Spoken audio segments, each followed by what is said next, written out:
Hey, what's going on, people? So, welcome to this little edition of Drinks with Dell. Let me first let you know why I'm doing this. With all that's been going on recently, I've been looking for people to talk to about it. And I reached out to my friend's wife, Val Logan, and, she's been helping me through it. And talking to her, there she is, Val Logan. Speaking with her over the past few weeks has really given me the confidence to take this step, go public and just talk about my feelings.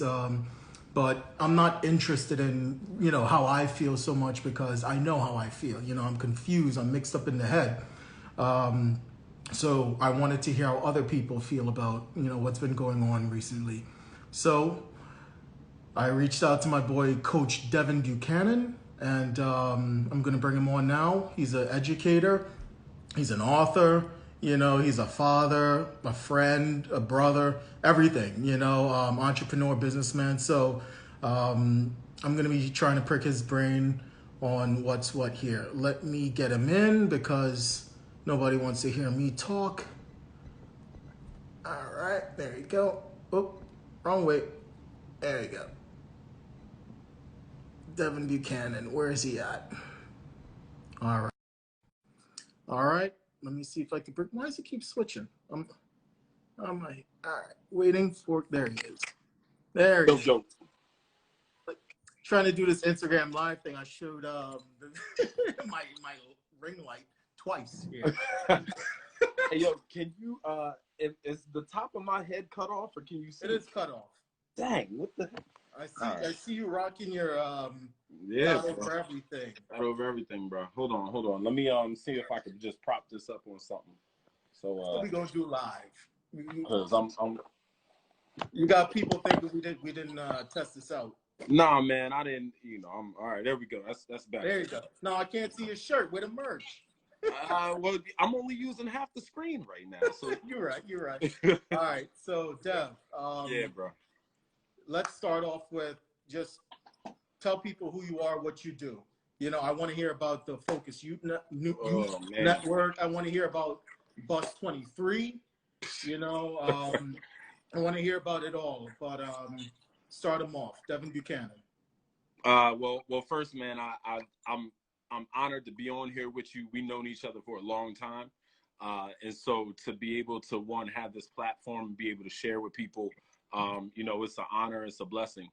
I've always looked up to you, and I know you always like why? I don't know why. Why? But, I've always looked up to you, man. And, we've shared a lot, but as I've grown up, I've kind of just realized that, from that night we were sitting in your room and we thought about, starting a youth network or starting a youth program. And I remember it was like, we had all types of acronyms and all types of stuff we were going to do. And then I think honestly, I feel like you came up with Focus, which stands for Finding Ourselves Creates Unlimited Success. And so I knew I was real into youth programs. I was real into working with kids, just having the experience that I had at TCA, which is where we went to school anyway. I knew that I wanted to try to provide an opportunity for kids like me. And I'll get into, in fact, I want to get back to that. So I'm going to write that down. I got a notepad too. You know how messed up my memory is. I got a notepad too. When I talk about kids like me, I mean that very specifically. And so the Focus Youth Network was created to provide experiences for kids that they would never get. And I truly believe that if you provide youth with extraordinary experiences, you'll produce extraordinary individuals.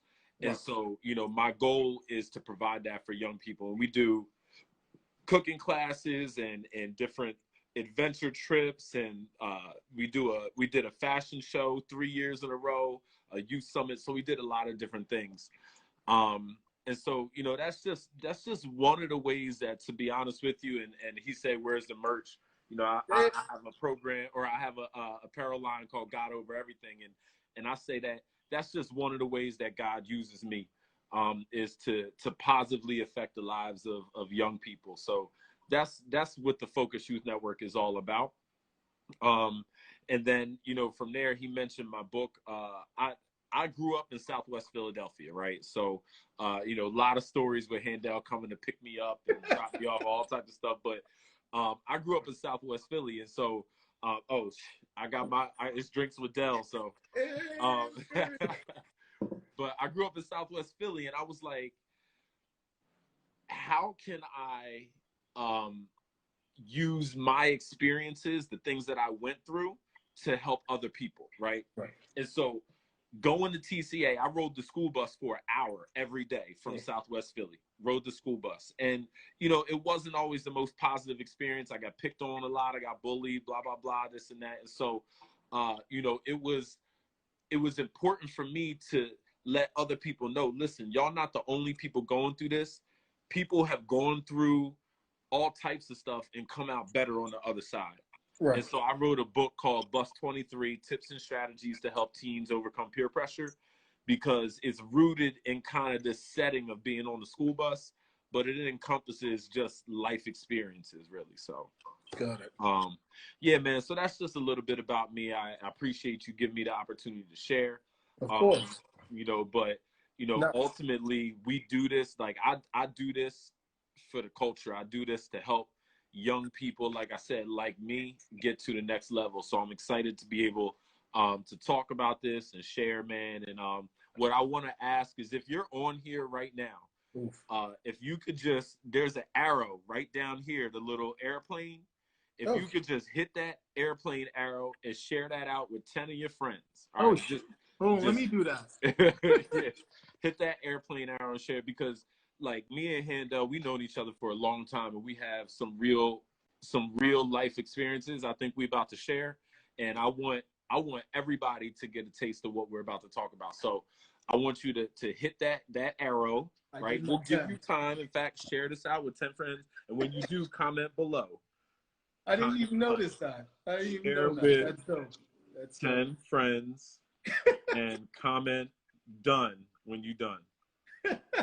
What's going on? What's going on? That's good. All right, Dev. Yeah, so bro. I won't lie.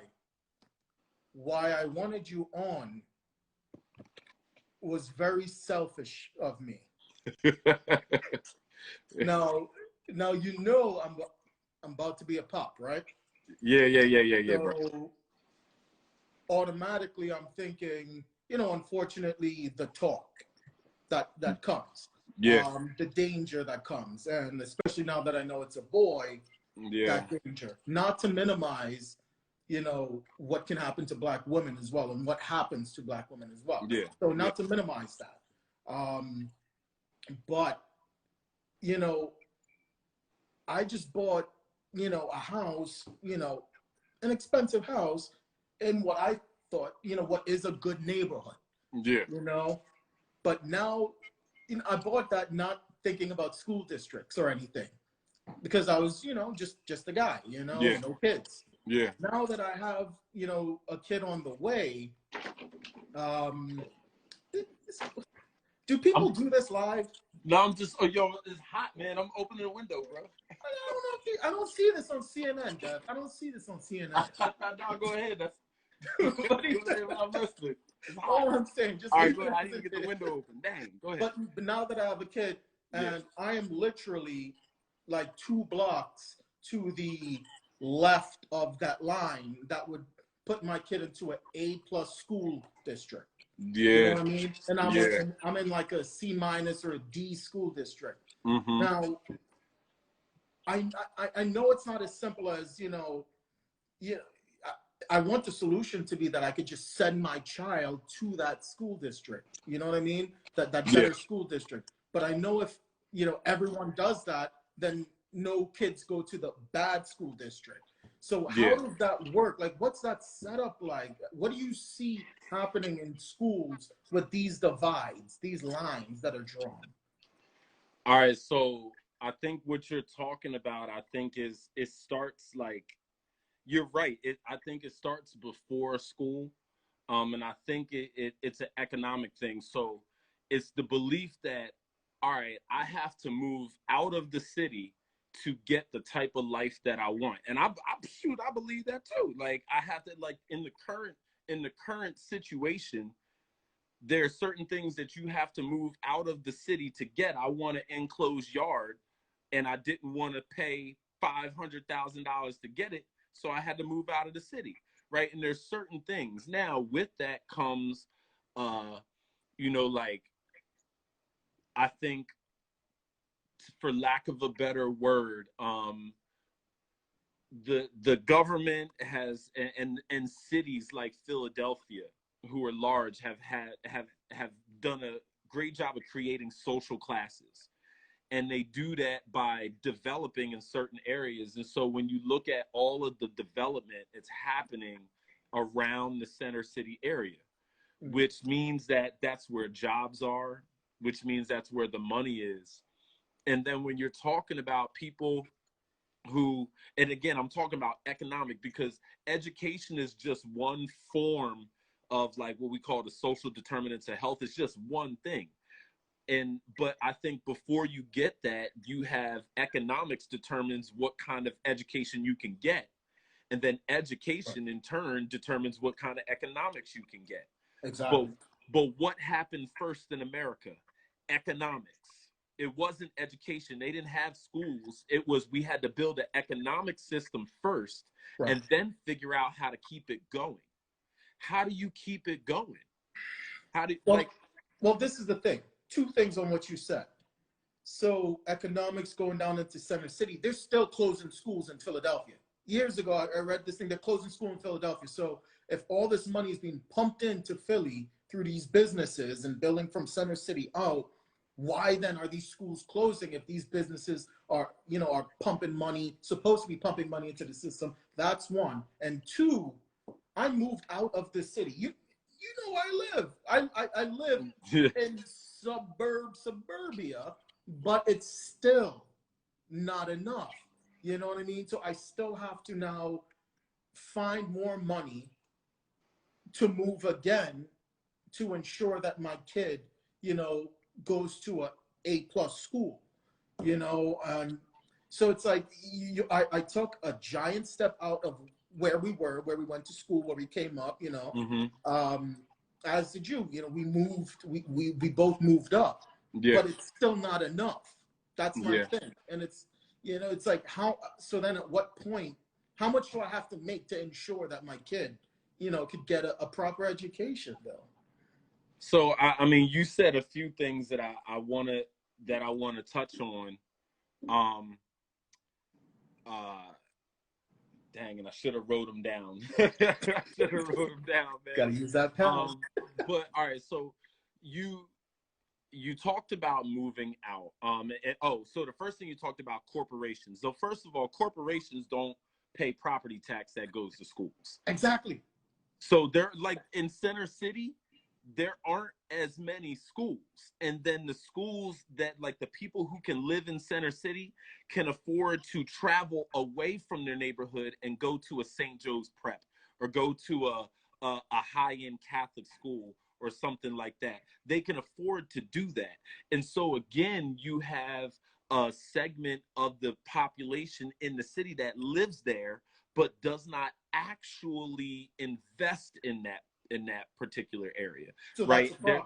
That's a problem. Yeah, that's a huge problem. Okay. Like, that's why you have charter schools and things like that, because just as you said, that gives corporations an opportunity to donate and get tax credit. Right. Wait, so they can't donate? We can't set something up so they could donate to public schools? So it's not that they don't. It's not that they don't. But so I don't know if you know. So the Educational Opportunity Tax Credit, the EOTC, that's when corporations can donate money to educational institutions for a tax credit. Now, if I am donating specifically to the school district of Philadelphia, I might not be in control of where my money's going.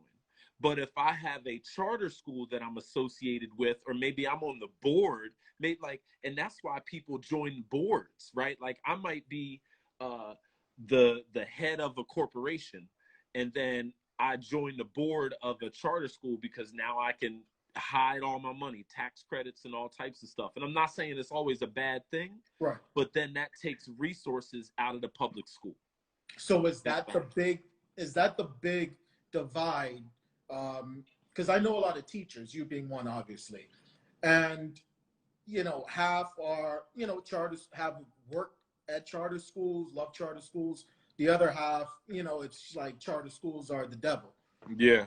What's that about? Is that about because of the money and the resources that are being taken away from them? Yeah. But I don't know. So I think you're talking about equal and accessible.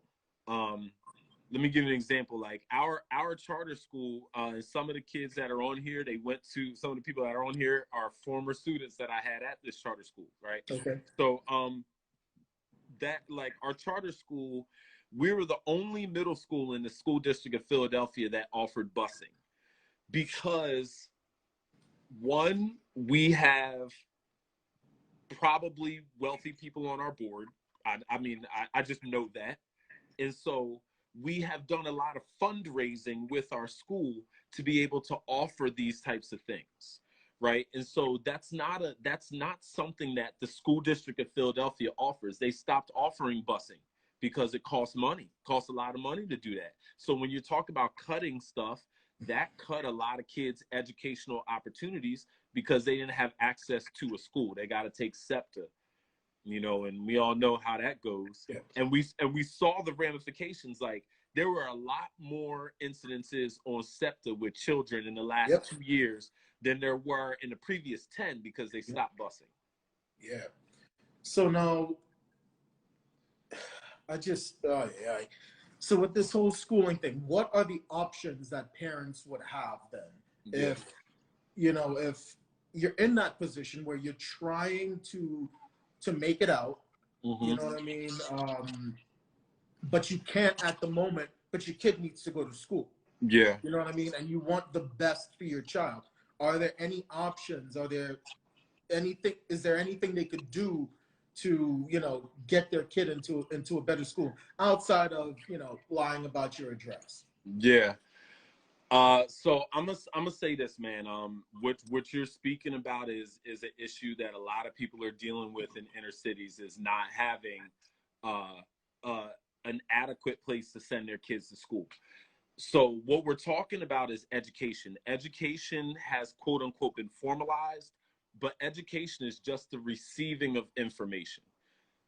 And so you can do that anywhere. And I think now parents are probably more, they're forced to think outside the box more and not say, the only way that my kid is going to be successful is if I send them to this private school or if they get into this school.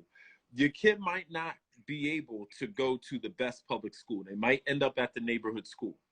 But the other thing that Philadelphia has that a lot of other cities don't have are a lot of free programs. Free 99. Yeah, but you still need to get your kid there. You still need to get your kid. No, I was about to say free educational and SEPTA tokens, because a lot of let me give you an example. I ran a program at the Lenfest Center up in North Philly. The kids from the neighborhood were able to come to the center because they're from the neighborhood, and then they actually funded my program to take Ubers to wherever we were going. Wherever the trip was we were going to, they funded. And so that's a big foundation, right, with money that's funding an extracurricular activity, which is what I think a lot of people in the inner city right now have to take advantage of. Like if you want your child to be set apart, right, you got to take advantage of the extra stuff, because the school and the school district isn't going to necessarily cut it. So I got two things on that. Yeah. One, how do they find out about these things? Are there programs out there that really get the information to these parents? And two, if there are programs to now, give free tokens to students to get to, after school, stuff or extracurricular activities, why isn't there a program to get the kids to school? Free tokens to get to school? Why aren't children of school age, able to get on SEPTA for free and go to school that way? You know what I mean? Like, why is that shot to the program but not to the school? No, they can get so kids can get on SEPTA for free. They do get Okay. trans passes every week. But that doesn't eliminate the danger of Right. having a fifth grader, sixth grader, whoever riding SEPTA. So that's the first thing.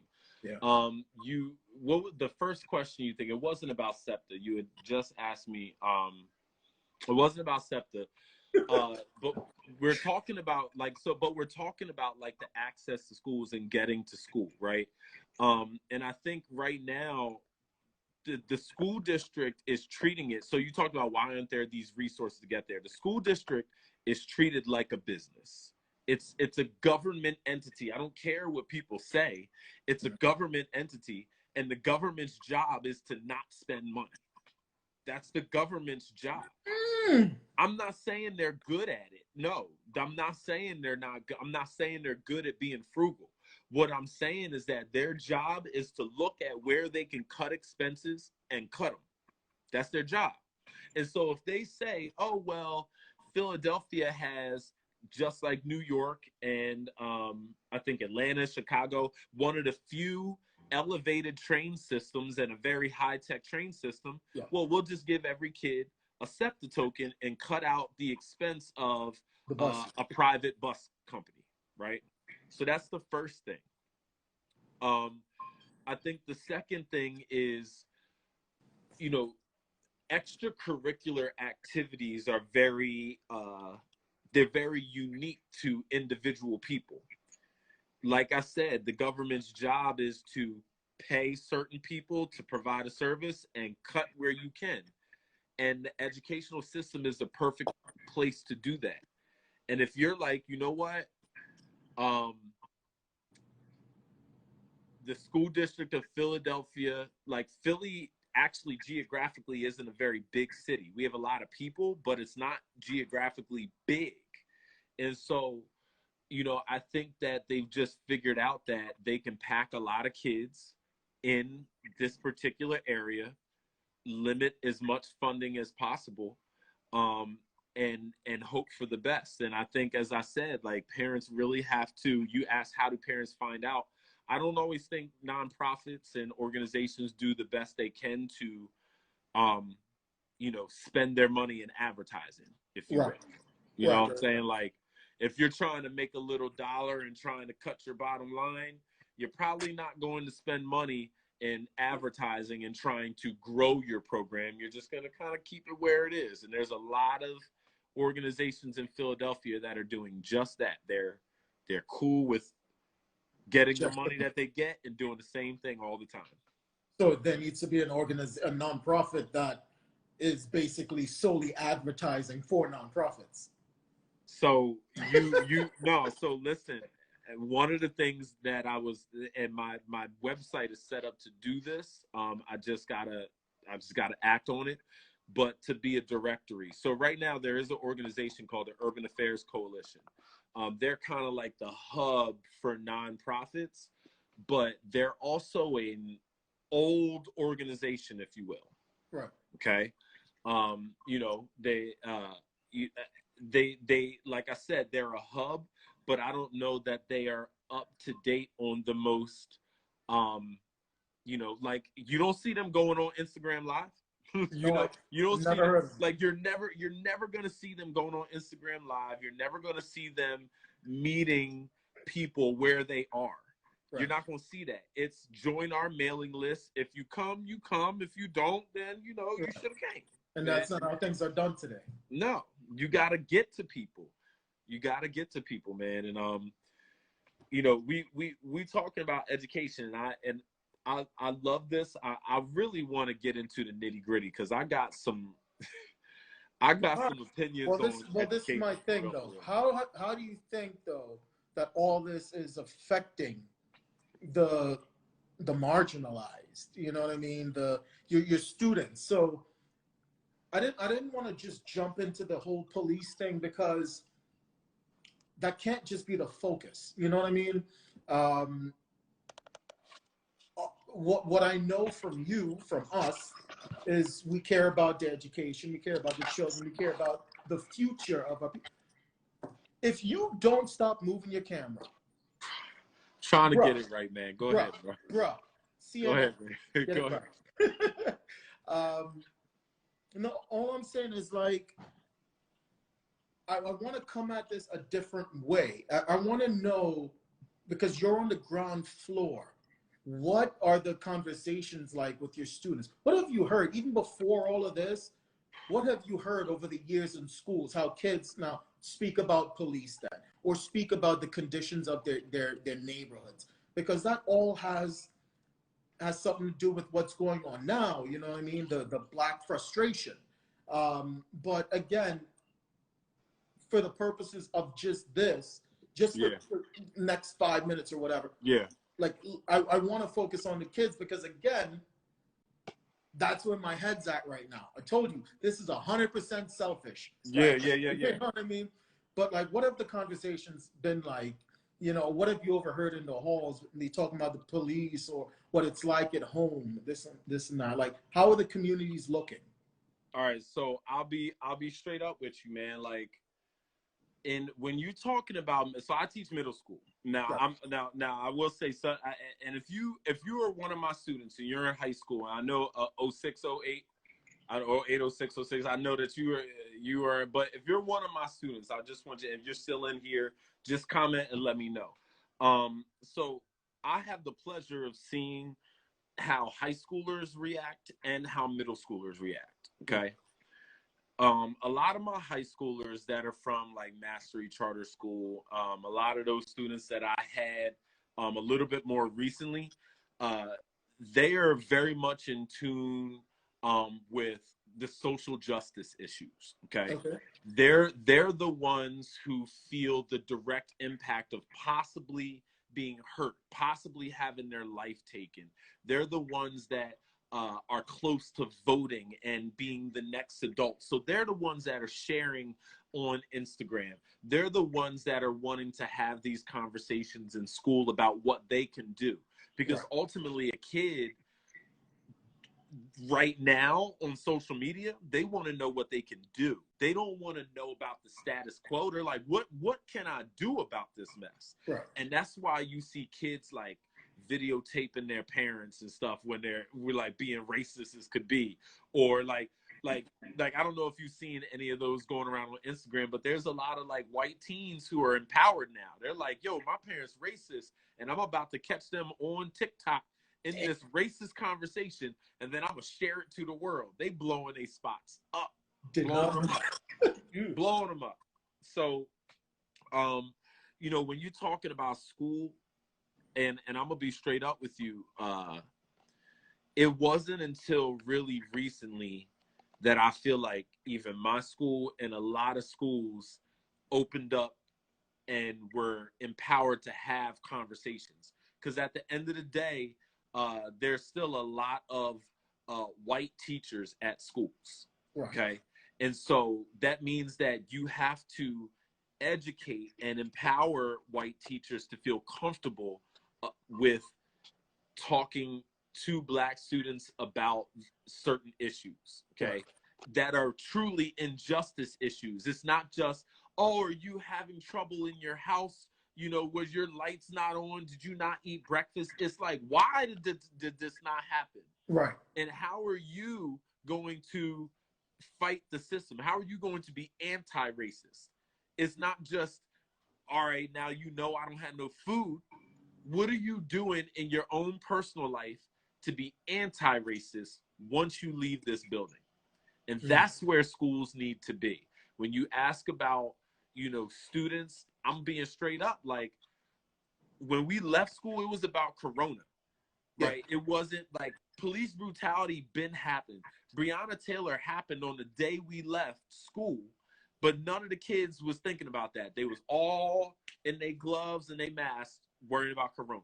Right. And so, you know, I think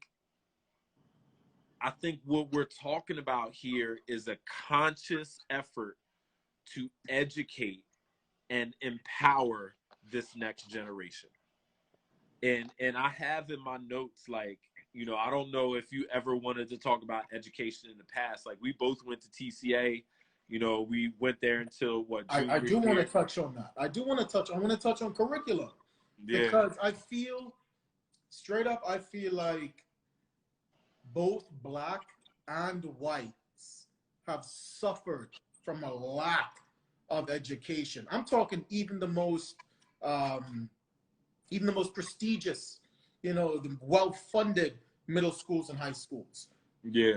If you teach, you know, if your curriculum combs over slavery and combs over, you know, what they did to the Indians, you know, and just American history in general, right? If you don't teach proper history, how then do you expect it not to be repeated, right? So you know, I've been doing my research lately, because it's not just white people that need to educate themselves, you know. And I see it all the time. I see it from the white people. I'm reading, I'm learning, I'm listening, I'm trying to educate myself. But I don't see that from the black people. You know what I mean? And I need to educate myself, because I wasn't taught a lot of it in school. You know what I mean? Yeah. And especially being a non-American black man. Yeah. You know, I don't have that strong connection to the American past, but you know, there was slavery in Trinidad. I know all about that. I know about my history. Mm-hmm. But when I step out my house, I'm just a black man. They don't know if I'm Trinidadian, American, this, that, whatever, right? Yeah. Yeah. So it's just like, I just feel like as children, we don't really judge growing up. We just know that that's somebody I want to play with. Yeah. You know what I mean? He's cool, we play. Why not take that opportunity at that point, when there's no biases like that, to teach these children, you know, the real American history, and trust that they can handle it. And not just trust that they can handle it, be there to lead them through it.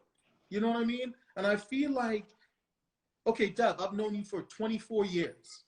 How many race conversations have we had growing up? So, I mean, again, answer that question. I still got so more. like, I could one. Let's just say one, just because it might have been one. Maybe. I don't even think one happened, right? Yeah. So if we can't even speak about it as black kids growing up, you know what I mean? Like, and this is some adult stuff passed down, like, oh, don't talk about it, or this is what you learn, and then you move on. You know what I mean? But I just feel like if you teach them at that age, and you trust that they could, you know, take it in and learn from it, and you're there to help them, we would have been so much further along, you know, in this whole race thing. Yeah. There's a couple things that you touched on. So you said, well, why, you know, don't we necessarily empower the young kids at that age? And I think, one, when you look at the number of African American teachers in education, right? No, okay, real quick. But if there's the curriculum and you have to teach it, like, if the story is written the right way, it doesn't matter if you're black or white. I mean, it does, because but again, bit of empathy, but you need to go deeper, because the question is always why, my nigga. It's always why. It's why. So one, the why haven't they incorporated this in the curriculum is the question of, okay, what happens if you teach young black kids about their history in America, okay? Right. What happens if they know the actual truth about all the generals, about slavery? And we just, because for real, don't act like slavery when we were younger wasn't just this big overarching, like, cloud, like, oh, slavery, you know, you talk about it. You don't want to talk about it. Yep. No, you don't talk about it, right? Nope. And so let's just assume that, all right, we're going to empower and tell all these kids about the real dirty, horribleness of slavery, the hanging and lynching and all these things, you're going to have what's happening now. And everybody all revolt, right? Revolution, people upset. And again, because we come from a generation of people whose parents grossly lived through it, and we're just worried about providing the basic opportunities for their kids. We need you to graduate high school, maybe go to college, but for real, we need you to provide for our family. College for a lot of our parents wasn't even really an option. Not an option. So now when you think about their mentality, now they're like, and this is a generation, this is, because it's not like it came out of nowhere. This is generational. Right. So now you got a generation of African-American parents who are like, yo, the only way to get out of all this is to get a college degree. It don't matter how you go about doing it, just get a college degree. Now, once you get that college degree, that's going to put you on the road to get a good job. But again, that doesn't fix any of the systems. The systems are based off a hierarchy. If we have a job, bruh, that means I'm working for who? Probably a white CEO. And that's just really what it comes down to. And so, again, they have mapped this system out, which is why every year I talk to my students about Willie Lynch syndrome. I don't know if you know anything about Willie Lynch syndrome. Willie Lynch was supposedly the story of a slave master, one of the most gruesome slave masters in history. He gave a story on the banks of, I think, the Mississippi, or the banks of some river in like 16 something. Anyway, but he was talking about how they would control African-American slaves for up to 400 years. And they were talking about putting light skinned against dark skin, old against young. They were talking about, like how they would make them hate each other and all these different things. And so when you think about the media's role in how we view ourselves, and then how that plays out on a daily basis, because let's just stop for a second, right? Like, life is life. Every day is every day. And I know, like, we talk about education, but knowing how to live is a real thing. Yep. It's real.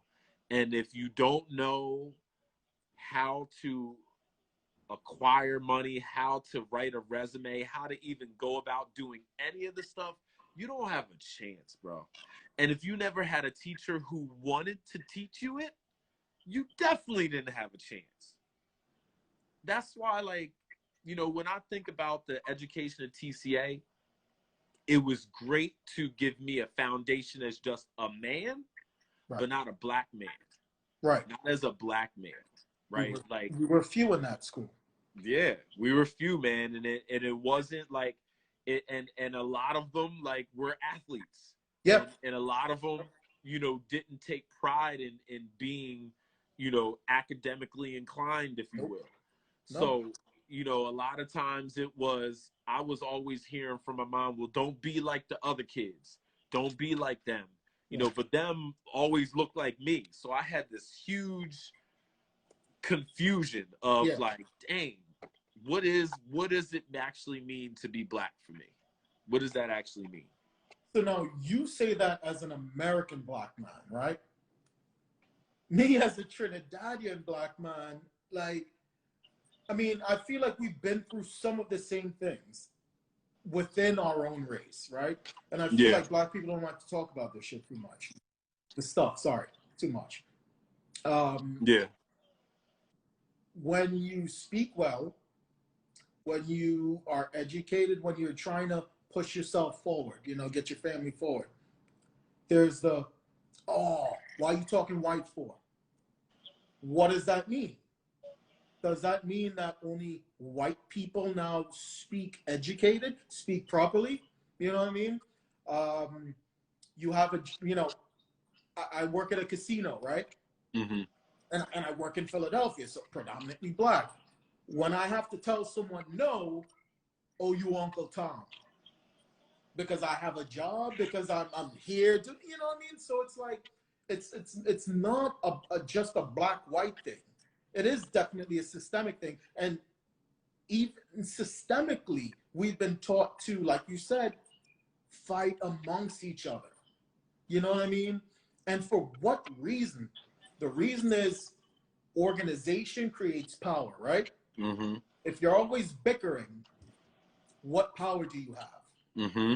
You're always bickering, then whoever is the loudest, oh, what are you asking for? Yeah, criminal justice reform. Yeah, we'll do a committee and we'll look into it. You know what I mean? There's no Yeah. organization saying, no, all of us want this. If it's not done, you don't get our vote. Yeah. You don't get our money. You don't get our whatever. You know what I mean? Yeah. So it's just, and it kind of takes me back again to schooling, and how did they control the slaves back in the day, right?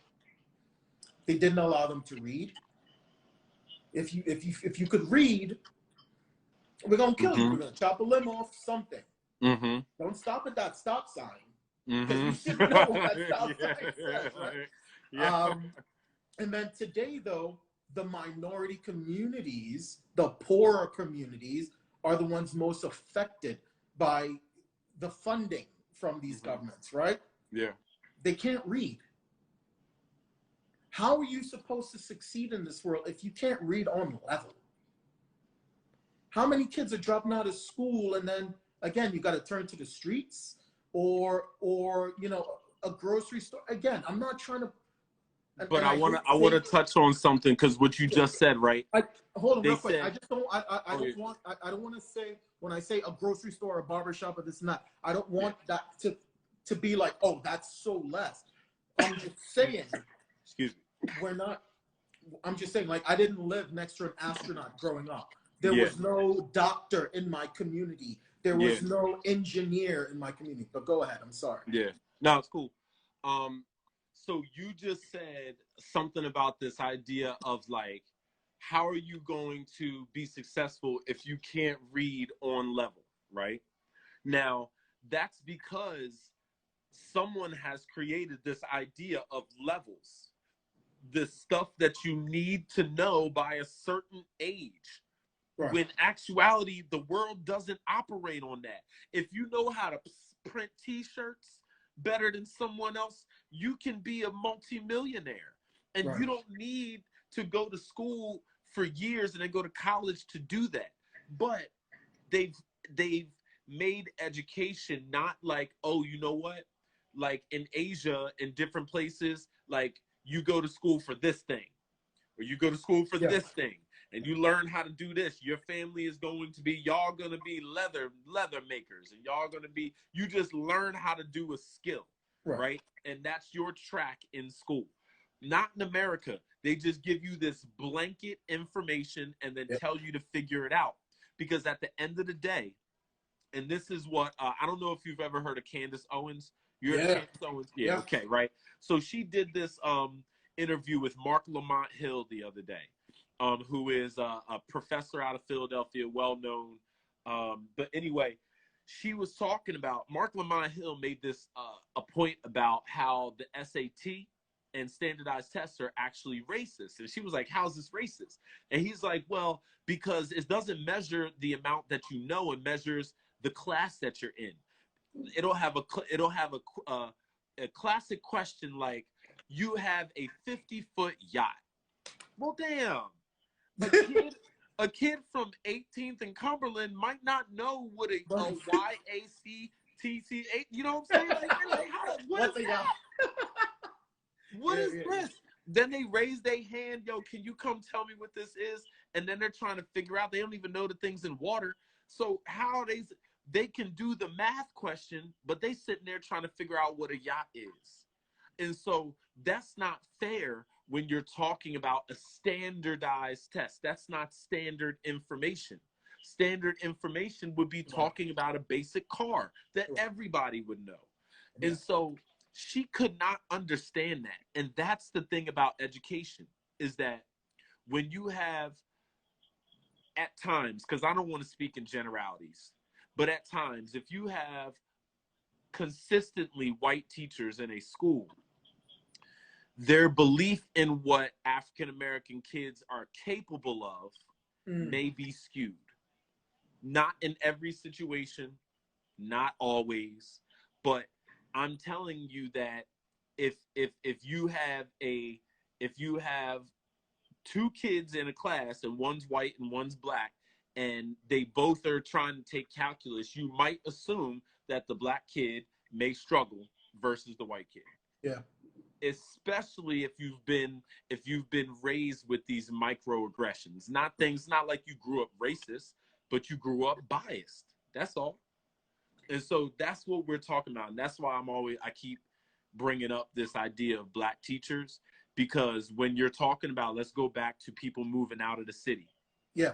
If you have more black teachers, if you have more Hakeems growing up to be educators, then they'll be more willing to stay in the city and change the other Hakeems or the other Jonathans or the other Roberts or things like that. But what happens is you get 1 out of 10 and you have a teacher who says, oh, you can make it, you can go see the world, and then they start believing it, and then they leave the city, and you're left with a bunch of kids who aren't necessarily motivated. They have ability, they're just not motivated. So is that similar? So that's similar to what they're talking about with policing, right? What you should see should represent your community, because that person would have a better understanding of how that community works, right? And how to interact with that community. Because, you know, we all know about managing your blackness, right? So, like, I know how to interact with, you know, black teens on the street, but my white friend necessarily wouldn't, because if that's not what they're accustomed to, understood. And I appreciate that. Now, is there anything we can do to make something like that happen? Because again, when it comes to, you know, someone like myself, when, you know, I grew up, Toby Farm, Custer, you know, not the best area. Yeah. But when you grow up and you get out, but then you think about how you were treated back there. Yeah. Do you want to go back? That's my thing. Do you want to go back? I'm gonna just say this, bro. Like, there are certain values that you carry in your life that are greater than the pain you felt. Right? And so I was able to overcome some of those issues. Like, I could not stand Philadelphia for a long time, bro. Like, I was like, I'm getting out of here. I'm moving to DC. I'm going wherever. Like, forget Philadelphia. I don't care. And then as I got older, I think I probably heard a quote or something about, people moving away. And I think the key is to really reflect on why it is that you left, and is that more important than making a better future for someone else? Because someone's going to go through what you went through if you never change it, if you never try to change it, right? And so I know that just by writing my book and getting my experiences out, the dozens of people that have gotten my book so far, somebody's going to be empowered by it. There are kids at TCA who have been empowered by it. So somebody's situation is changing. And that's all I can hope for, man. Like, I know it seems, real trivial, like, but at the end of the day, I've learned to celebrate even the really small things. And I think, just being able to affect somebody's life is super important. And, like I said, I started off the conversation with, I wouldn't trade any of our experiences, for a life. We did some hella dumb stuff, like we did tons of dumb stuff, but it takes those things to learn from, and say, you know what, I had fun doing these things, but it didn't add to my character. It didn't help me necessarily along the way. I can reflect back. And say, you know what? I learned from that. But that's all a lot of experiences in your life are. So I think like right now, there's going to come to your life and we can affect the next generation and say, yo, you know, life is long and you can give back a few years in your life to help a city overcome years of racism, years of it. And I think it's happening, man. Like on 52nd Street in West Philly, they had a huge, you know, brotherly love walk a couple weeks ago. No, yeah, on Juneteenth. You know, and just I think little things are happening that are showing people that, you know, the power of Black togetherness is really strong. I think it's really strong. I have a lot of opinions on what needs to happen as far as economically. Right. And as do I. So we're going to be running out of time in like 9 minutes per Instagram live rules.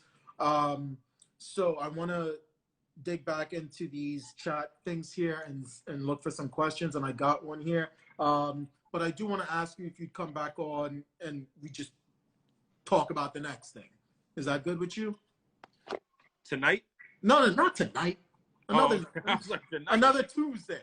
Oh yeah, man, absolutely. Right. Word up. Here's this question from it's Michael CK. Yeah. What do you think about the younger generation becoming more conscious of being anti-racist when a lot of policymakers are older and not be able to choose not to be anti-racist? First of all, that last thing there, when a lot of policymakers are older and may not be able to choose to be you can always choose to be anti-racist. Mm-hmm. That's never not a choice, first of all, you know what I mean? And second of all, this is something I've been saying as long as I could remember. You know, there should be caps on congressional seats, on, you know, the House, Senate, all this stuff. It should, you know, yes, I know it's, you know, every 2 years, every 4 years, whatever, but there's some people that's been there for like 30 years because they just keep getting, you know, so how could I expect someone born in 1950 to empathize and feel and know what's going on with my generation? No, but that's so yes, I believe that, you know, you get 2 terms and then you get out and then someone else comes in. And I feel like that's how we keep, you know, that's how we could keep the system moving forward. That's my view on it. What's up, Devin? What's on you? So I mean, you know, the Constitution and the Constitution. So I don't know. I don't think any of those terms are going to be changing anytime soon. Why not? Organization changes shit. No, you're right. You're absolutely right. What I will say is that the first thing he said is true, is that it's the job, and I mentioned this with the high schoolers that I deal with. Right. They are very in tune with race relations and being anti-racist. White, Black, Asian, everybody, right? They're all this millennial crew. They're the new voters, and I think we've never had an influx of new voters that are against, like, I don't even want to say Democrat. They just against Trump. They just against racism. They're against bigotry. I hate seeing Democrat and Republican. I hate saying that. I really do. I hate saying Dems and the left and the right. Like, it's so stupid. It's like stop labeling me. At the end of the day, like, Republicans, they always will be like, it's about money, blah, blah, blah. And then Democrats is about equality for everyone, which might be true, right? But here's the issue, is that until they, and this might rub people the wrong way, but until they educate the lower class person it's not African American, it's not white, until they educate the lower class person on how to be financially responsible and how it affects your generation and the next generation. There will always be classes. There will always be that, because somebody has to work for someone.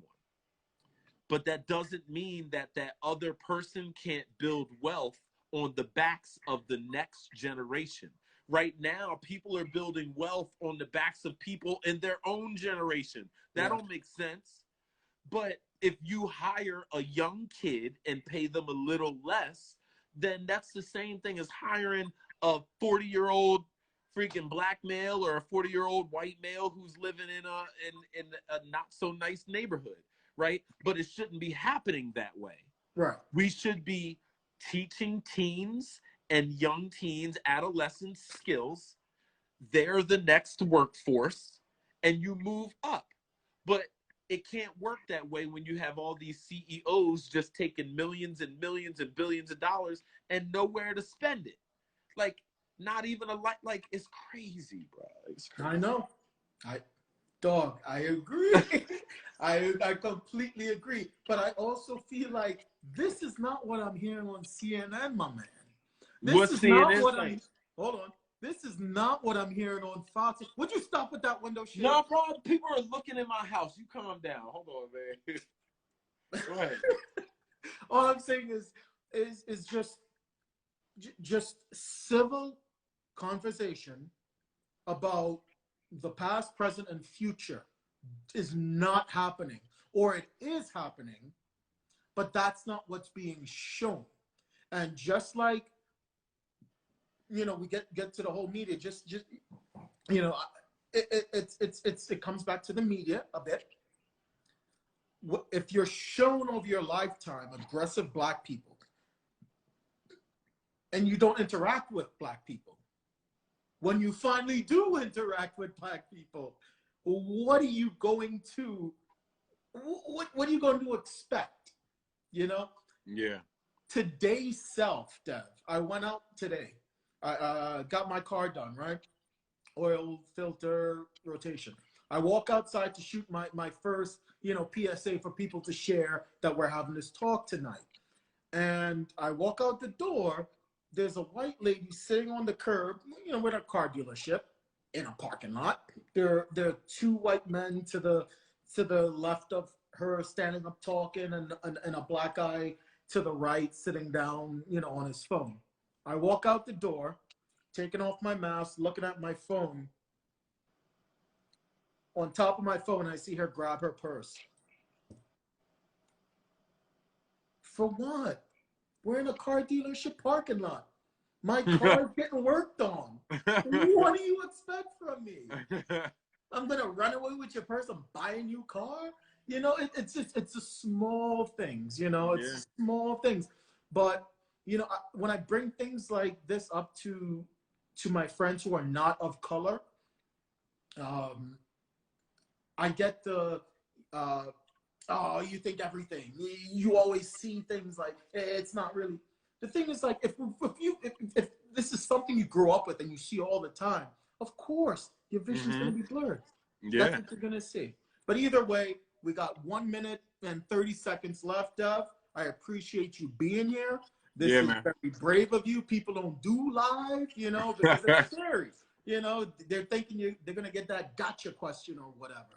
No, I'm good, but what I'm confused is because, like, we haven't had any comments or joins, and this 13 been up here for a minute. So are there people still on here? Or like, no, yeah, I'm getting a ton of comments. Oh, you are? Because I don't see nothing. Nothing's popping up on mine. I see it. Darren Tolliver, I see him. I'm sorry I can't respond, but we have 1 minute exactly remaining. Dev, this is your time. Say whatever you want. You got 53 seconds left.